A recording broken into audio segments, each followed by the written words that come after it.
Salutare boșilor și bine v-am regăsit la un nou episod de Online Social Manager pe acest canal. Astăzi, după cum știați, trebuie să vină rezultatele de la meciul cu voluntari. După cum știți, data trecută, în episodul trecut, cum vreți voi să ziceți, am făcut niște transferuri, am mai vândut ceva, am mai schimbat tactica dacă nu mă înșel și azi vreau să o parte pe voluntari cum am bătut-o pe Botoșani. Hai să vedem, let's go! Eu vreau să câștig, vreau să iau Liga 1. Boșilor, meci comentatori, hai cu meciul boșilor și lăsați-vă voi comentatori. Începe meciul. Atac rapid și lui Costa va încerca să șuteze și... Asta s-a jucat la... Și gol din primul minut! Gol, boșilor!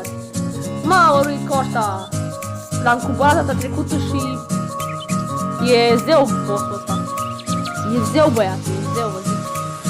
Îl vând cu 10 milioane cel puțin cu mine.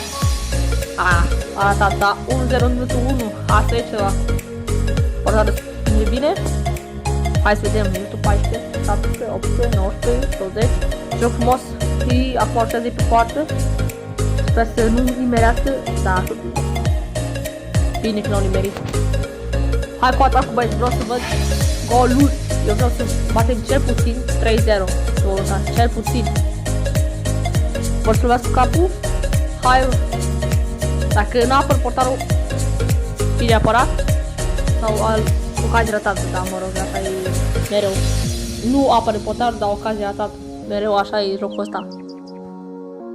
E mine foarte bună. Cigarino împinge cu capul spre poartă și... Da, nu nimerește, vă zic sincer. L-am citit eu, boss. Bun, încercare de amigea trece peste poartă. Păi clar, mă.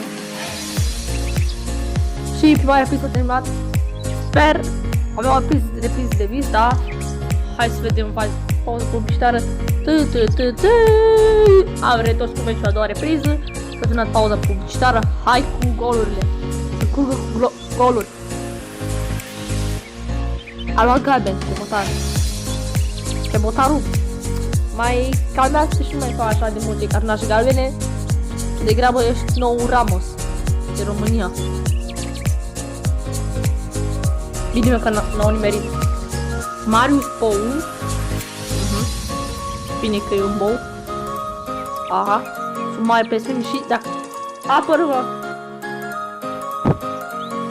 Nu știu, când zic că nu nimerim golul și când zic că sunt de golul ei, dau golul. E împotriva mea jocul ăsta. Ora încă pe teren, făcut ce Botaru, era clar că bus, șut. Hai să vedem, de codul porții nu vezi, dacă nimeresc acum, am pierdut. Bine, mă, că n-am nimerit. Poate iar cu ultimele minute o aradă poarta din partea noastră și îl va înlocui pe Pătrache. Poate iar cu un gol în 3 minute. Dacă la egal. Pe final am vrut în egal. Să zicem că e ok, dar trebuia să fi câștigat, că am avut incredibil de multe ocazii, dar am intrat așa statistici. 500.000, luăm bonusul. Hai să vedem, Rui Costa a marcat, Matan, galben, Matan, la ei e omul meciului, 9 șuturi la 7 șuturi, a fost echilibrat meciul ăsta, randament, mă rog, 14 la 11 am condus la randament, la cornere la egal, faulturi, au făcut de mai multe faulturi, fiecare echipă în galben, au jucat 4-2-3-1, noi am jucat 4-2-B, 55 i-au fost mai mult, cel mai mult s-au jucat în mijloc și la poarta noastră, la poarta lor cel puțin. Matan, 7 tot, note destul de bune, dar Bălceanu și Ramnicianu, doi portari de la două echipe, dar nu că am făcut fața asta, să fac gol. Ok. Următorul meci îl jucăm în 6 ori cu Chindia Târgoviște. Bă, băieți, mă, îmi dați cu cel mai slabă echipe în campionat. Cine e primul loc? FCSB. La TFR Cluj. Sepsi! Mă, cum TFR. Și ultimul loc e viitorul. Pârnai. Hai să plecăm aici să vedem, să luăm pe băieți la antrenament. 57 Popescu. Santos 59. Degrabă îl trece pe portar nostru. Pe Vălceanu. Vălceanu nu mi se pare... Medic. Perfect. Continuare. S-a vindecat sau? Bine, mă, s-a vindecat. Da, mă uit. Ce jucător? Da, momentan nu ne pasă, că avem o echipă foarte bună. Scout. Ne uităm ce au adus. 1,7. A adus un fundaș de 1,7 milioane. N-am de astea multe de astea cu cheamă băruți de așa micuți. Dar dacă am mai face, dacă am face încă 200.000 acum rapid, păi să uităm aici, de electricitățile, mă rog, Pascal, la ce recrut. Consiliu, știam ceva fizică, trebuie să zicem, dar mă rog, o să ne uităm altă dată. Hai să mai jucăm și noi un amical. Vom juca cu fetele cu care conducam la Champion cu 1-0. Bus, toată lumea a jucat bine, dar 1-0. Ce mai vrei asta? Andrei Cojocaru.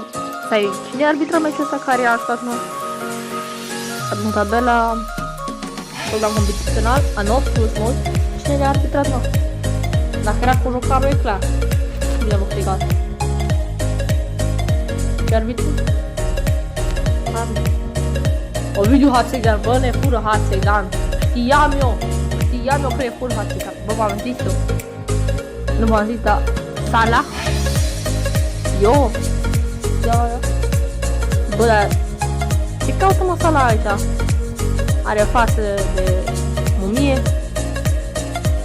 Dar cum de-au așa jucători aici? Poate că avem mai mult bani sau am sistem așa bun? M-aș uita în echipa de start să mă uit cine mai lipsește așa. Aș zice un apărător 60 cel puțin. Să avem și noi acolo de rezervă. Sau să-l punem în locul lui Achim. Apărători. Îl luăm pe... Mamă! 58 Cristian. Cam cât costă așa? 1,2 milioane, bă. Cel mai proaste, cum să zic, transferul care le putea face dacă îi cumpăra scotul acela cu 3 milioane. Joc de pase. Aș vrea să joc cu, nu pase lungi, joc pe flancuri, contraatac. Din prima vreau să mă joc așa prin contraatac, da? Și Marcalon, joc la fel, nu normal, pressing, aș vrea să joc echilibrat, stil defensiv, zic așa, construcție lentă, joc de posesie, pase rapide, joc de atingere, nu, joc de posesie, construcție lentă, hai jucăm joc de posesie, doar așa pe la mijloc, sau poate și un pic mai pressing, sau, da, pune pressing, așa cum era și lăsăm așa, fac așa, îmi place mai tare, specialiști, dar bine, Vălceanu, acum să arăt cu un carton. Ok. Cam asta a fost. O să ne rezultatele mâine și eu vă zic.